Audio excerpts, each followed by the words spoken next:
नमस्कार दोस्तों, कैसे हैं आप लोग? आज मैं फिर से हाजिर हुआ हूँ एक्सेल के एक ट्रिक्स लेकर, जिस ट्रिक्स को आप यूज़ करके आप घर बैठे अर्निंग कर सकते हैं।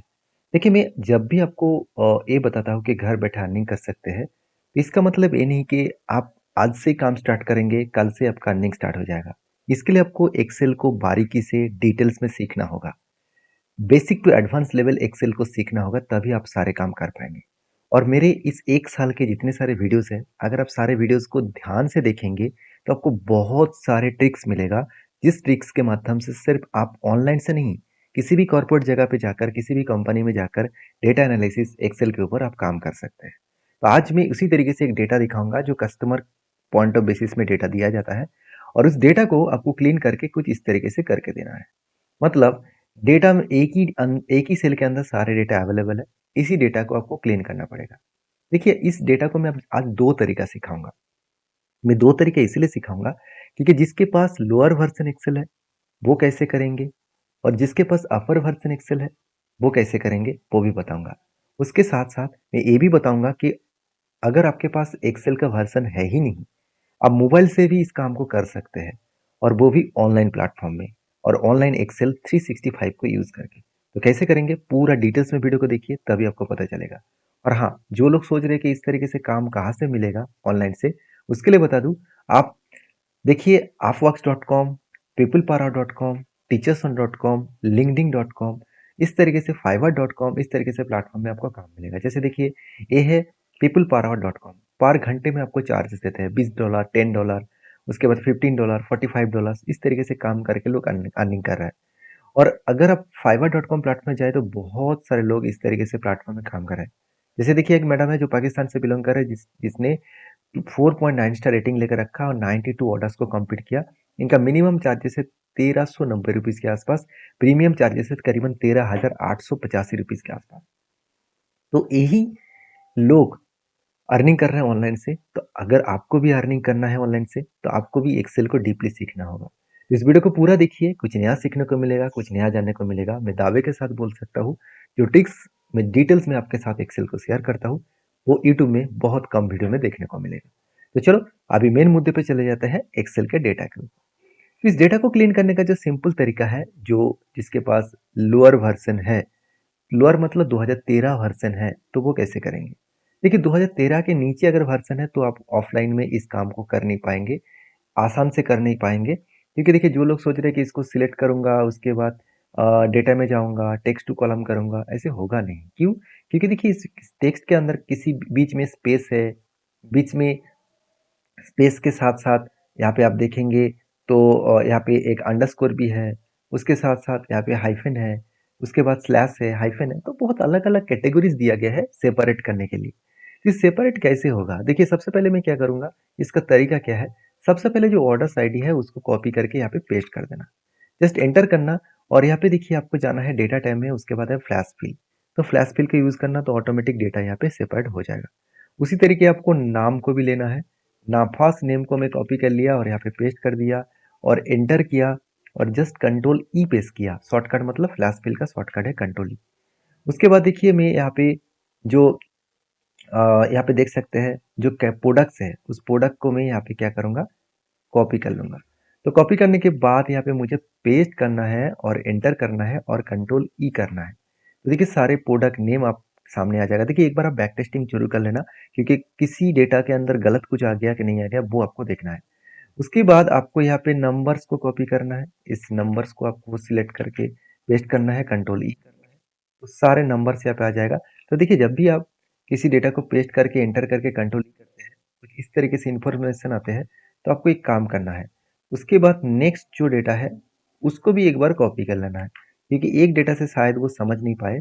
उसके बाद देखिए, फ्लैश फिल कर देना, वो डेटा ऑटोमेटिकली आ जाएगा। फ्लैश फिल का मतलब है, जो डेटा है उसको नेक्स्ट डेटा को रिपीट करना। फ्लैश फिल डेटा ऑप्शन में जाकर फ्लैश फिल ऑप्शन मिलेगा। इसका शॉर्टकट मैं फिर से बता रहा हूँ, कंट्रोल ई है। उसके बाद देखिए, नेक्स्ट डेटा को मैं कॉपी कर लिया और यहाँ पे रख दिया और एंटर कर दिया, कंट्रोल ई कर दिया। देखिए, उसी तरीके से प्रॉब्लम दिखा रहा है। प्रॉब्लम मतलब प्रॉब्लम कुछ नहीं है, वो समझ नहीं पा रहा है कि उसको कौन सा डेटा चाहिए। तो इसलिए मैंने 2 डेटा एंट्री कर लिया और इसके बाद कंट्रोल ई कर दिया, तो काम बन गया।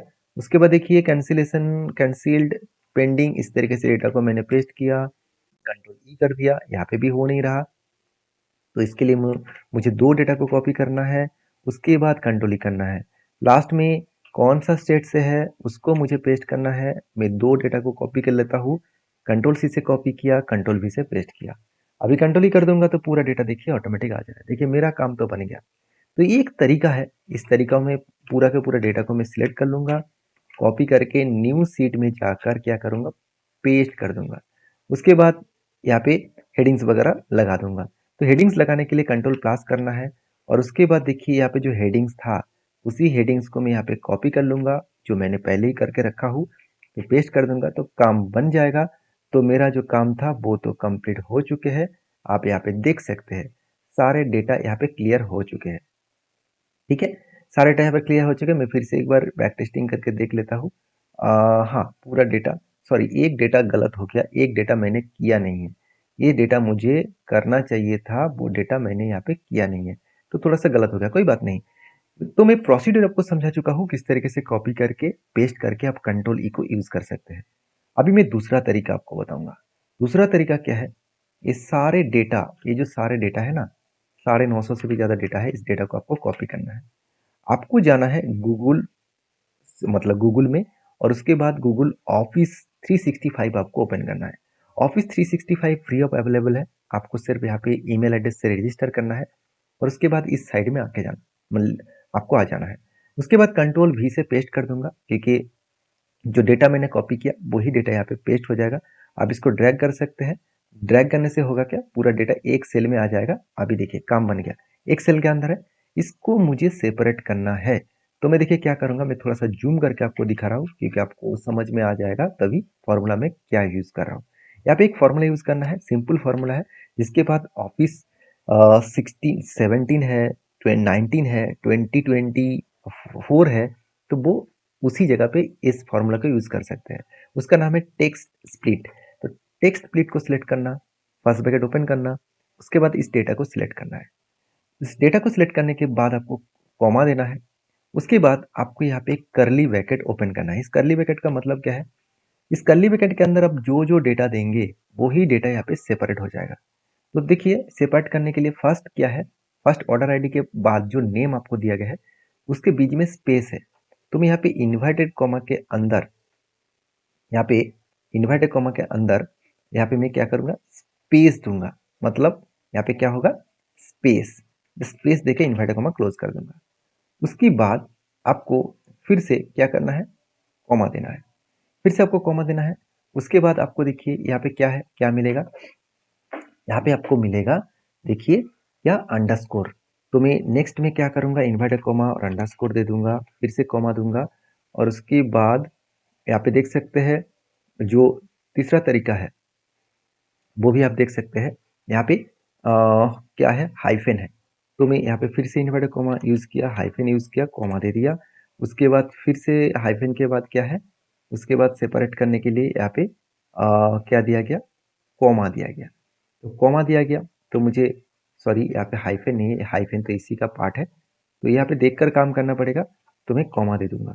उसके बाद यहाँ पे इन्वर्टेड कॉमा खत्म हो गया, फिर से मैं कॉमा चालू करूंगा।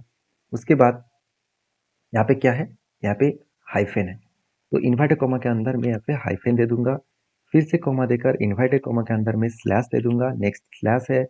उसके बाद मुझे कॉमा देकर लास्ट में क्या है, इन्वर्टेड कॉमा के अंदर में जस्ट हाइफेन दूंगा, ब्रैकेट, कर्ली ब्रैकेट क्लोज करूंगा और ब्रैकेट क्लोज करूंगा और एंटर कर दूंगा।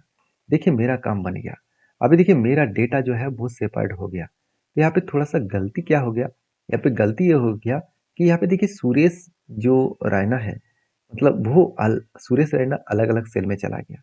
स्पीकर तो ठीक है, स्पीकर के अंदर जो -4 है वो अलग सेल में चला गया। नंबर्स ठीक है, उसके बाद कैंडिडेट ये सब ठीक है। तो यहाँ पे गलत कहाँ पे हो गया, देखिए गलत यहाँ पे हो गया कि ये जो सुरेश रैना है इसके बीच में तो स्पेस नहीं था, वो स्पेस आ गया, कोई बात नहीं। स्पीकर के अंदर यहाँ पे देख सकते हैं, फर्स्ट स्पीकर के अंदर जो -4 है ना, तो वो अलग हो गया। मतलब यहाँ पे दो चीजों को मुझे ऐड करना है। तो क्या करना है, मुझे दो चीज़ों को ऐड करना है, सुरेश रैना को ऐड करना है। तो मुझे एक साथ करने के लिए मुझे इस सामने एक सेल को इंसर्ट करना है, मतलब इसको सिलेक्ट किया, राइट क्लिक किया और इंसर्ट एक कलम कर दिया। तो इंसर्ट कॉलम करने से क्या होगा, यहाँ पे एक सीट इंसर्ट हो जाएगा। तो यहाँ पे इंसर्ट करूँगा तो एक सेल इंसर्ट हो जाएगा। तो थोड़ा सा दिक्कत हो रहा है, कोई बात नहीं। मैं सबसे पहले क्या कर लेता हूँ, इसको ड्रैग कर लेता हूँ, पूरा लास्ट तक मैं इसको ड्रैग कर लेता हूँ। तो क्या होगा, पूरा डेटा जो है वो ड्रैग होकर लास्ट तक चला जाएगा।